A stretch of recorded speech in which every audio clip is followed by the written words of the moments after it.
Hello मेरे प्यारे बच्चों, आज जो है आप लोगों के लिए दो सवाल लेके आए हैं जो कि एनटीपीसी में पूछा गया सवाल है।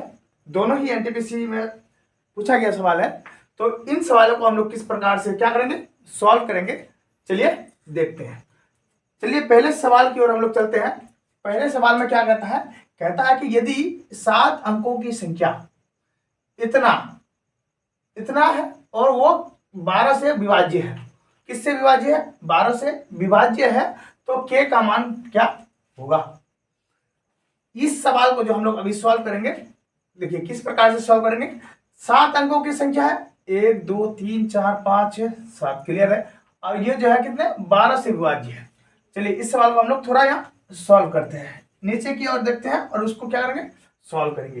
पहले जो है हम लोग क्या करेंगे, 12, हम लोग जानते हैं सर 12 का जो नियम है यानी कि 3 और 4, यदि ये संख्या 3 से विभाज्य होगा और 4 से विभाज्य होगा तो वो संख्या जो आपका 12 से क्या होगा, विभाज्य होगा। चलिए पहले इस संख्या हम लोग जो है 4 का विभाज्य यानी कि 4 जो है, 4 का रूल पढ़ चुके हैं, 3 का भी रूल पढ़ चुके हैं। 4 का रूल क्या कहता है कि लास्ट के 2 अंक यदि 4 से विभाज्य है तो वो क्या होंगे, 4 से विभाज्य होंगे।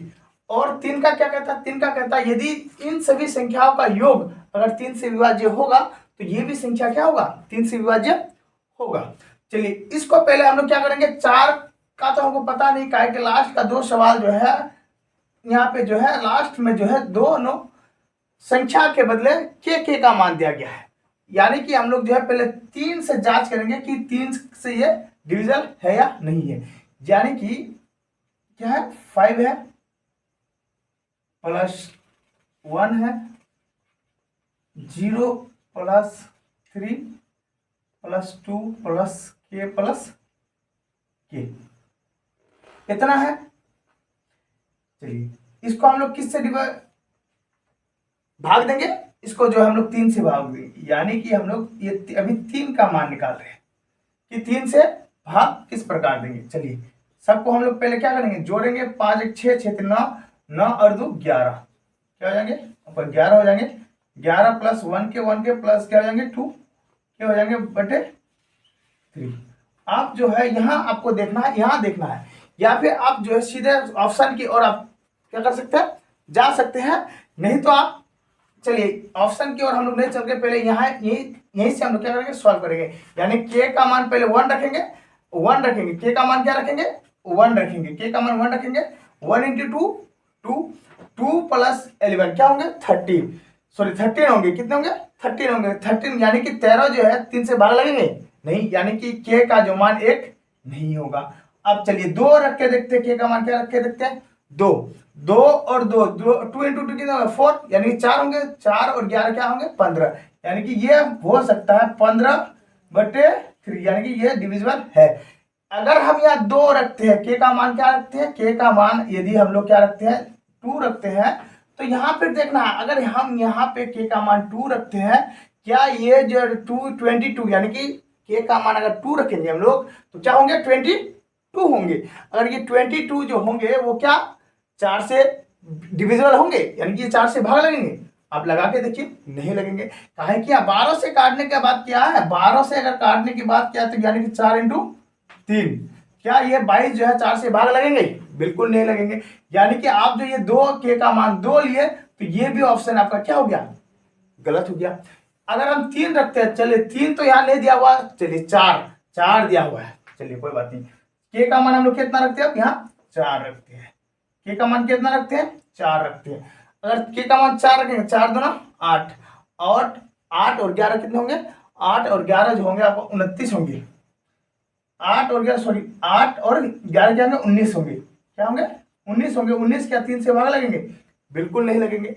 अगर हम 4 यहाँ पे के का मान 4 रखते हैं तो वो क्या होंगे, 3 से विभाज्य होंगे। यहाँ के का मान अगर 4 रखते हैं तो क्या होंगे, ये 3 से नहीं, 4 से तो विभाज्य होंगे सर, लेकिन 3 से विभाज्य नहीं होंगे। यानी कि आपका बी ऑप्शन बी क्या होंगे, गलत होंगे। चलिए आप जो है ए नंबर यानी कि 6 रख के देखते हैं। के का मान क्या रख के देखते हैं, 6 रख के देखते हैं। 6 रखे के का 6 दूना 12, 12 और 11 23, 23 जो है ये क्या 3 से भाग लगेंगे? बिल्कुल नहीं लगेंगे। अगर ये 3 से भाग नहीं लगेंगे तो ये भी ऑप्शन क्या होगा? गलत होगा। आप जो है ये ऑप्शन क्या होगा आपका, आपको देखना भी, जांच भी नहीं करना है, ऐसे आपका ये जो ऑप्शन क्या हो जाएंगे? सही हो जाएंगे, यानी कि 8 इसका आंसर होगा। आप चलिए पहले देखते हैं 8, अगर हम दोनों जगह क्या रखते हैं 8 रखते हैं, ये 4 से विभाज्य होगा, बिल्कुल होगा, बिल्कुल सही है। अब के का मान हम लोग 8 लेते हैं, कितना लेते हैं? 8 लेते हैं। 8 के का मान 8 लिए तो 8 गुना 2 16, 16 और जो क्या कहते 16 और 11, 16 और 11 आपका हो गया 27, 16 11 हो कितना हो गए? 27, 27 क्या 3 से विभाज्य है? बिल्कुल है। 9 से कट जाएंगे, बिल्कुल कट जाएंगे। यानी कि यदि हम के जगह कितने रखते हैं? 8 रखते हैं, तो ये जो है 12 से पूर्ण रूप से क्या हो जाएंगे? कट जाएंगे। यानी कि वो 4 से भी कटेंगे और 3 से भी कटेंगे। तो आपका जो ऑप्शन क्या होगा? बिल्कुल क्या होगा? C answer, sorry C option जो है आपका क्या होगा? सही होगा। तो आप जो है इतना अगर कैलकुलेट यानी कैलकुलेशन नहीं करके आपके ऑप्शन की ओर अगर जाते हैं तो आपका क्या होगा? जो सवाल को बनाने के लिए क्या होगा? बिल्कुल ही क्या होगा? आसान होगा। तो इसीलिए जो है खास करके अगर इस प्रकार से जो इस टाइप से अगर क्या आते हैं सवाल आते हैं तो आपको डायरेक्ट किसमें जाना है? ऑप्शन में जाना है, और ऑप्शन में दिए हुए मान को यहाँ पे रख देना है और उसको क्या करके देना? काट छाट करके देखना है कि हमको इससे जो है क्या कट रहा है कि नहीं कट रहा है। इतना करने की कोई जरूरत नहीं है। चलिए अब जो है ये जो है आपका पहला सवाल हुआ। अब हम लोग चलते हैं दूसरे सवाल की ओर। दूसरे सवाल ये भी जो है आपका एनटीपीसी वो भी CBT 2 में यानी कि मेंस लेवल में ये सवाल पूछा गया है।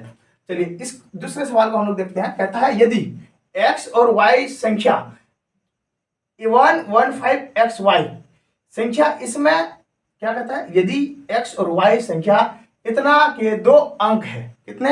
इतना के कितने अंक? 2 अंक है, यानी कि x और y, ठीक है, जो कि संख्या 90 से विभाज्य है। अच्छा यहाँ क्या कह रहा है आपको? 90 से क्या है? विभाज्य है, यानी कि 90 से वो भाग रही है। तो x प्लस y का मान ज्ञात करिए। चलिए इस सवाल को हम लोग क्या करेंगे? सॉल्व करेंगे। आपको क्या दिया गया है? 115xy ये संख्या दिया गया है और बोला गया है, क्या बोला गया है? 90 से ये विभाज्य। ये संख्या जो है कितना से विभाज्य है? 90 से विभाज्य है। चलिए 90 से अगर विभाज्य है तो यानी कि ये जो है 9 × 10 है, यानी कि ये संख्या 9 से विभाज्य है और 10 से विभाज्य है। किससे विभाज्य है? 9 से विभाज्य है और 10 से भी विभाज्य है। चलिए अगर आप 9 का रूल यानी कि आप 9 का रूल और 3 का रूल, 9 का रूल और 3 का रूल सेम है। यदि किसी संख्या के अंकों का योग 9 से विभाज्य होगा तो वो भी संख्या क्या होगा? 9 से विभाज्य होगा। और 10 का रूल क्या कहता है? चलिए 10 का रूल को हमको समझते हैं। 10 का रूल कहता है यदि किसी संख्या के अंत में क्या होना चाहिए? शून्य होगा। यदि किसी संख्या के अंत में क्या होगा? शून्य होगा, यानी कि 0 होगा, वो संख्या जो होगा क्या? वो संख्या जो होगा आपको 10 से विभाज्य होगा। तो 10 का विभाज्य क्या कह रहा है? 10 का विभाज्य कह रहा है यदि किसी संख्या के अंत में क्या होना चाहिए? शून्य होना चाहिए, यानी कि 0 होना चाहिए। अगर 0 है तो y का मान क्या हो गया आपका? y का मान निकालने की कोई जरूरत नहीं है। y का मान आपका क्या होंगे? शून्य होंगे, यानी कि 0 होंगे। आगे आप सॉल्व करते हैं। आप जो 9 से विभाज्य करना 1 है प्लस 1 है प्लस 5 है प्लस x है और y का मान क्या निकाले? 0। इसको हमको किससे विभाज्य करना है? किससे भाग देना? 9 से। कि 10 का जो हम लोग निकाल लिए 10 का विभाज्यता नियम क्या कहता है? यानी 10 का रूल क्या कहता है कि किसी संख्या के अंत में क्या होना चाहिए? 0 होना चाहिए। तो हमने y का मान रख दिया 0। अब जो हमको 9 से विभाज्य कर करना है, यानी कि 9 से अगर ये जो है अब क्या होगा? चलिए आगे देखते हैं। 5 1 6 और 1 7, यानी कि 7 प्लस x बटे 9। हम 7 में क्या जोड़ेंगे कि जो 9 से क्या लग जाए? भाग लग जाए। 7 में हम क्या जोड़ेंगे? 7 में हम क्या जोड़ेंगे? 7 प्लस 2 क्या हो जाएंगे? 9 हो जाएंगे। 7 और 2 क्या? 9 बटे 9, यानी कि ये x का मान कितना निकला आपका? 2 निकला। x का मान कितना निकला? इस x का मान आपका क्या निकला? 2 निकला। और हमको पूछा क्या गया है? x प्लस y का मान पूछा गया है। x प्लस y का मान पूछा गया है। x का मान हो गया 2, आपका y का मान हो गया 0, यानी कि 2। अब देखना इन 4 ऑप्शन में 2 कहाँ पे, यानी कि b जो है आपका क्या होगा? सही होगा। यदि क्या लगा ये सवाल अगर आपको क्या समझ में आया है तो प्लीज क्या कीजिएगा? लाइक कीजिएगा। अगर इस YouTube चैनल पे नए आए तो प्लीज सब्सक्राइब कीजिएगा। Thank you.